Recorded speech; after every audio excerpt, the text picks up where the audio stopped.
Hello दोस्तों, मैं सनी गुप्ता आपका स्वागत करता हूं अपने YouTube चैनल कलयुग धार्मिक आस्था में। और आज की वीडियो में आपको बताने वाला हूं हमारे पवित्र तीर्थों के महत्व की महत्वपूर्ण जानकारी, जो हम सभी सनातनी हिंदुओं के लिए जानना बहुत आवश्यक है। तो तीर्थों के महत्व को जानने के लिए वीडियो में अंत तक बने रहिए। तीर्थों के महत्व को बताते हुए महापुरुषों का कहना है, जो तार देने वाला और मोक्ष देने वाला है वह तीर्थ कहलाता है। पुराणों और ग्रंथों में अधिकतर महात्म तीर्थों के महत्व से ही भरा पड़ा है। पुराणों में तीर्थ करने से मनुष्य का उद्धार और पापों से मुक्ति मिलती है और अनेक प्रकार के पुण्य की प्राप्ति और स्वर्ग की प्राप्ति होती है। तीर्थों में मन की शांति और मनोकामना की पूर्ति जैसे लाभ गिनाए गए हैं। तीर्थों के महत्व को पढ़कर भक्त श्रद्धालु सहज ही तीर्थ यात्रा करते हैं। महाभारत में कहा गया है, जो पुण्य योग जप और व्रत करने से भी प्राप्त नहीं होता है, वो पुण्य केवल तीर्थ करने से प्राप्त हो जाता है। घर में किया हुआ दान होम जप पूजा अनुष्ठान 100 गुना पुण्य प्राप्त कराता है। वही तीर्थों में किया हुआ होम जप पूजा दान अनुष्ठान का फल कोटि कोटि गुना पुण्य प्राप्त करवाता है। तीर्थ यात्रा केवल मनुष्यों ने ही नहीं, बल्कि देवी देवताओं तक ने तीर्थ करके अपने विभिन्न दोषों और पापों से मुक्ति पाई थी। जैसे भगवान राम ने ब्रह्म हत्या के पाप से मुक्ति पाने के लिए विभिन्न तीर्थों की यात्रा की, भगवान वाराह ने भी ब्रह्म हत्या के पाप से मुक्ति पाने के लिए विभिन्न तीर्थों में स्नान किया। अंत में उन्हें शुक्र क्षेत्र तीर्थ में मुक्ति मिली थी। वही आपको बता दे, माता पिता भक्त नाम सुनते ही जीभ पर आ जाने वाले श्रवण कुमार ने अपने माता पिता के पापों की मुक्ति हेतु तीर्थों की यात्रा की। भगवान श्री कृष्ण ने भी निस्वार्थ तीर्थ यात्रा की थी। महाभारत के समय द्वापर युग में पांडवों ने भी तीर्थ यात्रा की थी तथा अनेक तीर्थों और अज्ञातवास के दौरान स्वयं अनेक मंदिरों की स्थापना की, जिनका सबूत पांडुकालीन मंदिरों के नाम से मिल जाता है। तीर्थों का महत्व सभी के लिए है, क्योंकि मनुष्य चाहता है कि उनका जीवन सुखद हो तो उसे तीर्थ यात्रा जरूर करनी चाहिए। तो दोस्तों, तीर्थों का महत्व वैसे तो एक समुद्र के समान है। भला कौन है जो उनके महत्व को समझा सकता है।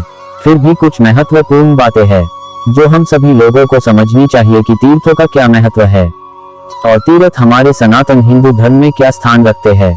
तीर्थ वो पवित्र स्थान है, यहाँ अर्थ धर्म काम मोक्ष की प्राप्ति होती है और सभी मनुष्य यहाँ अपने जीवन के उद्धार के लिए जाते हैं। हमारे हिंदू धर्म में अनेक तीर्थ होते हैं। इस पृथ्वी पर संपूर्ण भारतवर्ष में सनातन धर्म से जुड़े अनेक छोटे बड़े तीर्थ हैं। तो पहले मैं कुछ तीर्थों के नाम बता दूं, जैसे काशी, उज्जैन, हरिद्वार, कांची, प्रयागराज, मथुरा, द्वारिका, पुरी जगन्नाथ जैसे बड़े तीर्थ हैं, जिनमें अनेक छोटे छोटे तीर्थ होते हैं। तीर्थ वो स्थान है, यहाँ भगवान ने अपने विभिन्न रूपों को धारण किया है। यहाँ अपने साक्षात रूपों में निवास किया, जैसे भगवान शिव ने काशी में निवास किया, जो कि शिव नगरी काशी कहलाती है, और जहाँ अपनी विभिन्न लीलाओं को किया वे सभी स्थान तीर्थ कहलाते हैं। तीर्थों का उल्लेख विभिन्न पुराणों में मिलता है, जैसे स्कंद पुराण, पद्म पुराण, शिव पुराण, ब्रह्म पुराण जैसी सभी 18 पुराणों में विस्तार से इस पृथ्वी के संपूर्ण तीर्थों को बताया गया है। इसलिए ये सभी तीर्थ हम सबके लिए पवित्र है, या आप ऐसा भी समझ सकते हैं जैसे ये वो स्थान है जहाँ भगवान रहते थे और अपनी लीला किया करते थे। भगवान ने इस पृथ्वी पर मनुष्यों को सबसे सुंदर बनाया है, जो कि स्वतंत्र है, वो अपनी इच्छा के अनुसार सभी कार्यों को कर सकता है। हम सभी को अपने किए हुए गलत कामों की सजा किसी न किसी रूप में मिलती है, फिर चाहे वो शारीरिक रूप से कष्ट हो या मानसिक रूप से कष्ट हो, भगवान सभी के साथ अपना न्याय करते ही हैं। फिर हम बोलते हैं, हमारे साथ ये क्यों हुआ, भगवान ने हमारे साथ ये बुरा क्यों किया। बुरा भगवान ने नहीं, हमने खुद अपना बुरा किया है। भगवान के लिए हम सभी उनकी संतानें हैं, भला वो क्यों हमारे साथ बुरा करेंगे। हम सभी उस परमात्मा की दी हुई इस पृथ्वी में बिना किसी किराए के रह रहे हैं। उसी पृथ्वी पर हम सभी बहुत पाप करते हैं। पापों और कर्मों के अनुसार ही हमको मनुष्य या पशु पक्षी का जन्म मिलता है। उसी पृथ्वी पर भारत धर्म प्राण देश है। इस भूमि में अनेक देवी देवताओं का आशीर्वाद और अनेक ऋषि मुनियों और महापुरुषों की जन्मभूमि और साधना स्थली है। हमारे सभी तीर्थ स्थान ऋषियों और सिद्धों की साधना भूमि रहे हैं। ये स्थान महान आध्यात्मिक तथा तप शक्ति के अक्षय केंद्र हैं। यही वजह है कि भारत के तीर्थ स्थानों के साथ सभी भारतीय का अटूट संबंध है। अनेक बार आक्रमणकारियों ने हमारे तीर्थों और मंदिरों को, हमारे धर्म को मिटाने की नाकाम कोशिश की, पर हमारे सनातन धर्म की नींव बहुत मजबूत थी, वो नष्ट न हो सकी। आज भी अनेक टूटे हुए प्राचीन मंदिर इस बात का सबूत है। इस संबंध को तोड़ने की हिम्मत किसी में नहीं है। एक और इन तीर्थों तथा सिद्धपीठों से भारतीय नर नारियों का संबंध तोड़ना कठिन है। उसी प्रकार संबंध टूटने पर भारत का पतन अनिवार्य है। हम सभी शांति और पवित्रता की लालसा से तीर्थ स्थानों की ओर हम बड़े उत्साह से दौड़ते हैं। पुराणों में अनेक तीर्थों के महत्व को बताते हुए कहा गया है, तीर्थ स्थानों की यात्रा करने से सभी पापों से मुक्ति मिलती है, साथ ही विभिन्न प्रकार का पुण्य प्राप्त होता है, जो कि हमारी आत्मा को उद्धार यानी उच्च कोटि जन्म और सुखद बनाने में सहयोग करता है। जैसे हम आज अगर गरीब है और अगर किसी अमीर को देखते हैं और सोच के बोलते हैं, ये क्यों अमीर है और हम क्यों नहीं, तो ये भी सोचना चाहिए, उसने अपने पूर्व जन्म में अनेक पुण्य के अच्छे काम किए हैं, जिससे आज उसका जीवन सुखद है, भले ही वो और इस जन्म में अच्छे कार्य न करता हो। इसलिए हम सबको उन तीर्थों की सुरक्षा करनी चाहिए, जो हमारे जीवन को अर्थ, धर्म, काम, मोक्ष प्रदान करते हैं। इसलिए हिंदू धर्म से संबंधित हर जनजाति के मनुष्य की दिली इच्छा रहती है कि वह अपने जीवन में भारत के सभी तीर्थों के दर्शन करके अपने जीवन को सफल करे, पर सभी तीर्थों की यात्रा कर पाना किसी के वश की नहीं है। पृथ्वी पर लाखों की संख्या में छोटे बड़े तीर्थ हैं। धर्म, काम और मोक्ष, इन तीनों की प्राप्ति तीर्थ यात्रा से हो जाती है। लोगों की तीर्थ यात्रा करने के पीछे अलग अलग मंशा होती है। जो मनुष्य सात्विक है वो केवल मोक्ष के लिए तीर्थ यात्रा करते हैं। जो व्यक्ति सात्विक और राजसी वृत्ति के हैं वे धर्म के लिए तीर्थ यात्रा करते हैं, और जो व्यक्ति केवल राजसी वृत्ति के हैं वे संसारिक और परलौकिक कामनाओं की सिद्धि के लिए तीर्थ यात्रा करते हैं। परंतु जो व्यक्ति निष्काम भाव से यात्रा करते हैं केवल उन्हें ही मोक्ष प्राप्त होता है। जो व्यक्ति सकाम भाव से तीर्थ यात्रा करते हैं उन्हें इस लोक में स्त्री, पुत्र आदि और परलोक में स्वर्ग की प्राप्ति होती है, परंतु उन्हें मोक्ष प्राप्त नहीं हो सकता। और जो लोग कोई मनोकामना पूर्ण होने पर ही तीर्थ यात्रा या तीर्थ में दर्शन करने जाते हैं उनकी यात्रा को तीर्थ यात्रा नहीं माना जाता है। इस संसार में जितने भी तीर्थ है वो सभी भगवान और भक्तों के साथ से ही बने हैं। कहने का मतलब यह है कि भक्त बिना भगवान नहीं, भगवान बिना भक्त नहीं, और इन दोनों के बिना तीर्थ नहीं। तीर्थ यात्रा का असली मकसद तो आत्मा का उद्धार करना है। इस लोक और परलोक के भोगों की प्राप्ति के लिए और भी बहुत से साधन है, इसलिए हर व्यक्ति को चाहिए कि वह भोगों की प्राप्ति के लिए तीर्थ यात्रा न करे, बल्कि आत्मा के कल्याण के लिए तीर्थ यात्रा करे। और जो लोग आत्मा के कल्याण के लिए श्रद्धा व भक्ति पूर्वक नियम का पालन करते हुए तीर्थ यात्रा करते हैं उसे मोक्ष की प्राप्ति के साथ अन्य लाभ भी होता है। आइए अब जानते हैं कि तीर्थ कितने प्रकार की होते हैं, तीर्थ यात्रा किसे कहते हैं, ये कितने प्रकार के होते हैं और कौन कौन से होते हैं। सबसे पहले सवाल उठता है कि तीर्थ किसे कहते हैं। पवित्र नदी, सरोवर, कुंड और कूप, मंदिर या पवित्र नगरों को तीर्थ कहा जाता है, जहां ऐसी दिव्य शक्तियां वास करती है कि उनके संपर्क में जाने से मनुष्य के पाप अज्ञात रूप से नष्ट हो जाते हैं, उनके जीवन का उद्धार होता है। आइए मैं आपको सभी तीर्थों को विस्तार से समझाता हूँ। सबसे पहले बात करते हैं नदी तीर्थों की। तो पवित्र नदी तीर्थ जैसे गंगा, यमुना, गोदावरी, सरस्वती, कृष्णा, नर्मदा, कावेरी, सिंधु, गंडकी, अन्य सभी पवित्र नदियों को तीर्थ मानते हैं। इनके किनारे सभी देवी देवताओं का निवास माना जाता है।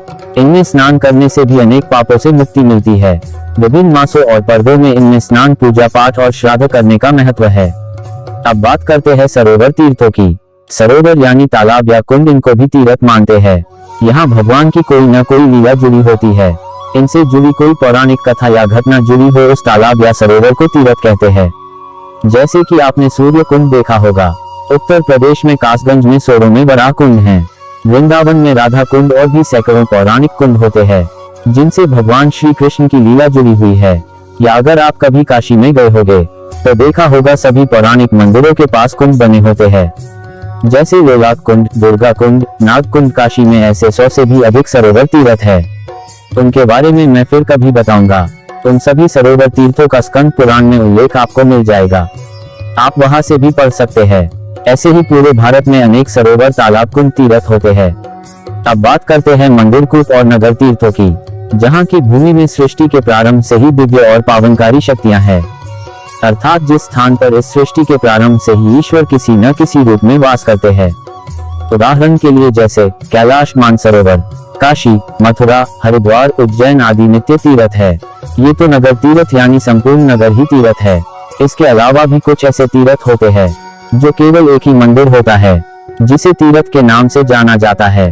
और अगर काशी, मथुरा, उज्जैन जैसे नगर तीर्थों की बात करें तो काशी में अनेक तीर्थ है, जैसे काशी विश्वनाथ जी काशी के राजा हैं और माँ अन्नपूर्णा काशी की महारानी। और बाबा कालभैरव काशी के कोतवाल हैं। पर इनके अलावा भी वहाँ अनेक पौराणिक मंदिर और तीर्थ है। काशी में गली गली में पौराणिक मंदिर मिल जाएंगे, जिनका वर्णन स्कंद पुराण में मिलता है, क्योंकि उस नगरी को भगवान शिव और माता पार्वती ने बसाया था और इस कारण यहाँ 33 करोड़ देवी देवताओं ने यहाँ वास किया है। इसलिए संपूर्ण काशी देवी देवताओं से पटी पड़ी है। काशी का महत्व कभी और बताने का प्रयास करूंगा। वैसे ही मथुरा और उज्जैन में भी पग पग पर आपको पौराणिक मंदिर मिल जाएंगे, जिनका वर्णन पुराणों और ग्रंथों और पौराणिक कथाओं से जुड़ा हुआ है। आइए अब बात करते हैं कूप तीर्थों की। कूप यानी कुआं। अनेक पौराणिक कथाओं में विभिन्न देवी देवताओं की लीला कूपों से जुड़ी हुई है। उन्हीं कुओं को तीर्थ माना जाता है। जैसे उदाहरण के लिए प्रयागराज में समुद्र तीर्थ नामक कुआं यानी कूप है, जैसा कि आप वीडियो में देख रहे हैं, जिसे समुद्र तीर्थ के नाम से जाना जाता है। उस कूप के जल से स्नान, आचमन या स्पर्श करने मात्र से पुण्य की प्राप्ति होती है और अनेक दोषों से मुक्ति मिलती है। वही प्रयागराज में हंस तीर्थ नामक कूप है, जहां भगवान विष्णु के 24 अवतारों में से हंस नाम का अवतार इस कूप से ही प्रकट हुआ था और त्रेता युग में भगवान श्री राम ने भी वनवास के दौरान इस कूप तीर्थ में आकर इनके जल का आचमन किया था। पर दुख की बात यह है, आज इस तीर्थ की बहुत बुरी दुर्दशा है। ऐसे ही हम अपने सभी तीर्थों को खोते जा रहे हैं। लोग चाहे तो इनका जीर्णोद्धार करवा सकते हैं, पर महत्व न जानने के अभाव में लोग इन पर ध्यान नहीं देते। जबकि जीर्णोद्धार का पुण्य तो सभी तीर्थों के कर लेने जितना बताया गया है। अगर जीर्णोद्धार शास्त्र विधि से किया गया हो, वैसे ही अनेक तीर्थों में कूप तीर्थ पाए जाते हैं। जैसे धर्मकूप तीर्थ काशी, चंद्रकूप तीर्थ काशी में है और अन्य तीर्थों में भी कूप तीर्थ होते हैं, जिनके पास जाकर हमको उस कूप को नमस्कार करते हुए और उनके जल का आचमन करना चाहिए। ऐसा करने से कूप तीर्थ की यात्रा मानी जाती है। वैसे सभी प्राचीन मंदिरों के पास कूप होते हैं, वे भी सभी कूप तीर्थ के समान हैं। हालांकि पौराणिक कूपों का अधिक महत्व माना जाता है। तो आप लोग समझ गए होंगे कि कौन कौन सी पवित्र जगह तीर्थ कहलाती है। तीर्थ स्थानों की यात्रा से जीवन का उद्धार होता है और अर्थ, धर्म, काम और मोक्ष की प्राप्ति होती है। हालांकि विभिन्न प्रकार के नियमों द्वारा श्रद्धा पूर्वक यात्रा करने से ही हमको फल की प्राप्ति हो सकती है। तीर्थों को सभी लोगों को पिकनिक समझकर नहीं करना चाहिए, वरना पुण्य की कम और पाप की ज्यादा प्राप्ति होगी। तीर्थ यात्रा कैसे करनी चाहिए, मैं इसकी भी जानकारी फिर कभी आपको दूंगा, क्योंकि मनुष्य चाहे कितना भी बच ले, पर अंत में ईश्वर का मार्ग ही नजर आता है। इसलिए हमको कभी भी तीर्थों और धर्म की निंदा नहीं करनी चाहिए। बड़े दुख की बात है, इस कलयुग में अनेक पापी लोग ऐसे हैं, जिनको उनके महत्व की तो कुछ जानकारी है या नहीं ये तो पता नहीं मुझे, जो उन मुक्तिदायक तीर्थों को नष्ट करते हैं और कुछ प्राचीन पौराणिक मंदिर को तोड़ के घर और अपने रहने की जगह बना लेते हैं। उनका क्या होगा भगवान जाने। तो कुछ मैंने ऐसे लोग भी देखे हैं, जो प्राचीन सरोवर तीर्थों को पाट कर कुछ भी अपने स्वार्थ के लिए उपयोग कर लेते हैं और कुछ तीर्थ तो खुद ही बिना देख रेख के अभाव में सरोवर तीर्थ विलुप्त होते जा रहे हैं। तो कुछ प्राचीन मंदिरों की भी दुर्दशा है, जो किसी की देख रेख न होने पर खंडहर हो जा रहे हैं। तीर्थों को तोड़ना और नष्ट करना सबसे बड़े पापों में माना जाता है। जो इस प्रकार का कार्य करते हैं, उनको कहीं न कहीं दंड तो मिलना ही है। तीर्थों का मतलब ये नहीं कि सुविधा मिले तभी तीर्थ यात्रा हो। तीर्थों का मतलब है तो केवल पवित्र स्थान होता है, जो केवल तप और साधना के लिए है और जीवन के उद्धार के लिए होते हैं, न कि पिकनिक और घूमने के लिए होते हैं। केवल भारत ही ऐसी भूमि है, यहाँ शांति और समृद्धि के साथ जीवों का उद्धार करने वाले तीर्थ है। अन्य कई देशों में ऐसी जगह नहीं है। लोगों को समझना चाहिए कि घर, मकान और गेस्ट हाउस तो किसी अन्य जगह भी बनाए जा सकते हैं। क्या किसी तीर्थों या प्राचीन पौराणिक मंदिरों को नष्ट करने के बाद क्या कोई दोबारा उनका महत्व और उनकी पवित्रता और उनकी प्राचीनता कोई दोबारा बना सकता है या लौटा सकता है? जो लोग ये सब कर रहे हैं, कहीं न कहीं उनको भगवान के द्वारा सजा मिलनी ही है। उनको कभी न कभी अपने किए का फल मिल ही जाएगा। तो दोस्तों, आप समझ गए होंगे तीर्थों का क्या महत्व है। तीर्थों का महत्व घूमना, सैर करना या पिकनिक मनाना नहीं है।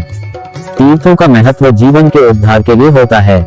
आगे भी आपको सभी देवी देवताओं, तीर्थों, प्राचीन मंदिरों से जुड़ी जानकारी देता रहूंगा। मिलते हैं किसी अन्य वीडियो में। जय मां काली, हर हर महादेव।